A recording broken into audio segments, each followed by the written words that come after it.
usually when you oppose something, when you question something, when you challenge something, when you critique something, the immediate response that comes is, okay man, so what is the alternative? So if you do not have an alternative, why even bring this up? So I do not have an alternative, but that doesn't mean that the existing matter is not problematic.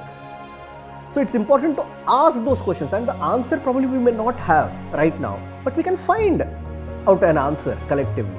So the problem is not just mine, the problem is everyone's.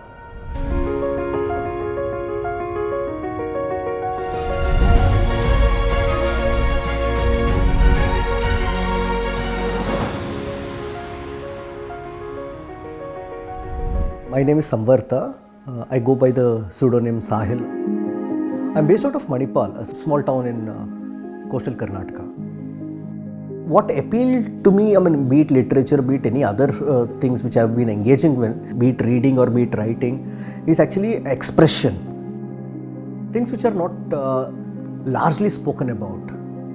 The silence which remains, within the society about things, I think to voice them or to amplify that voice, I think that's a very necessary thing. There is this social theorist who asks this question, can the subaltern speak? For me the question is, can the subaltern be heard? For me to engage with those, to hear those voices becomes very important. अम्मी मेरी कहती थी भला कर तेरा भला होगा. अम्मी मेरी कहती थी भला कर तेरा भला होगा, आया ना समझ कभी उसने झूठ क्यों बोला होगा. इस तपती सड़क पर एक फटा जूता पड़ा है, इस तपती सड़क पर एक फटा जूता पड़ा है, चलने वाले जाने आगे कैसे चला होगा. सफ़र में क्या देखा उसने हम सफ़र में क्या क्या, सफ़र में क्या देखा उसने हम सफ़र में क्या क्या, किस बात पे आखिर यूं उसने रास्ता बदला होगा. खबरें भी जल गई है ऐसी एक खबर आई है, खबरें भी जल गई है ऐसी एक खबर आई है, सुनते सुनते सोचता हूँ और क्या क्या जला होगा. Most of the times, it all begins with what A.K. Ramanujan says as jealousy. That's the most important quality a translator should have. That's what Ramanujan says. For me, it's true. When Professor Kalburgi was assassinated, it troubled me quite a lot. And I did not have a response. I was almost going numb. And that's when actually, this one old poem which I had read of Sahir Ludhianvi, came back to me.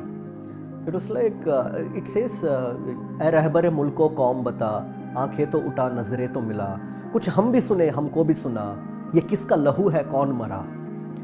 So it sounded like, it's apt for this particular moment.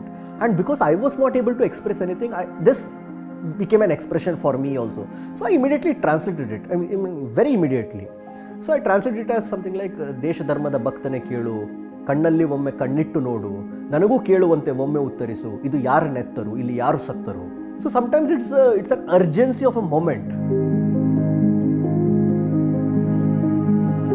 And there are different reasons as to why I translate. But very interestingly, most of the translations that I've done has connected with people. Probably because it speaks of certain realities which we all share. As Faiz says, बड़ा है दर्द का रिश्ता.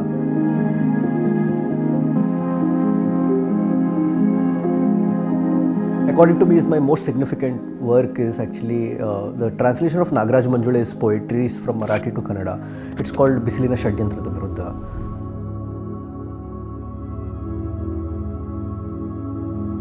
Though Kannada also has a very interesting, very rich legacy of Dalit poetry, there is something very unusual and very new, very innovative that is coming from Marathi. So now it's important for this exchange to happen. Because there is something to learn from there. There is something, even the Marathi has to learn from Kannada also. So that exchange has to happen, and only translation can facilitate it. To go back to Faiz, bada hai dard ka rishta. So there is some larger mobilization, solidarity that can happen through translation. ಅರ್ಥವಾಗುತ್ತದೆ ನಿನಗೆ ಮುಳುಗುವ ಸೂರ್ಯ ಖಿನ್ನ ಸಮುದ್ರ, ಆದರೆ ಅರ್ಥವಾಗುತ್ತದೆಯಾ ನಿನಗೆ ಸಮುದ್ರದತ್ತ ಎಸೆಯಲ್ಪಟ್ಟ ಕಲ್ಲುಗಳ ಹಿಂದಿರುವ ಹತಾಶೆ.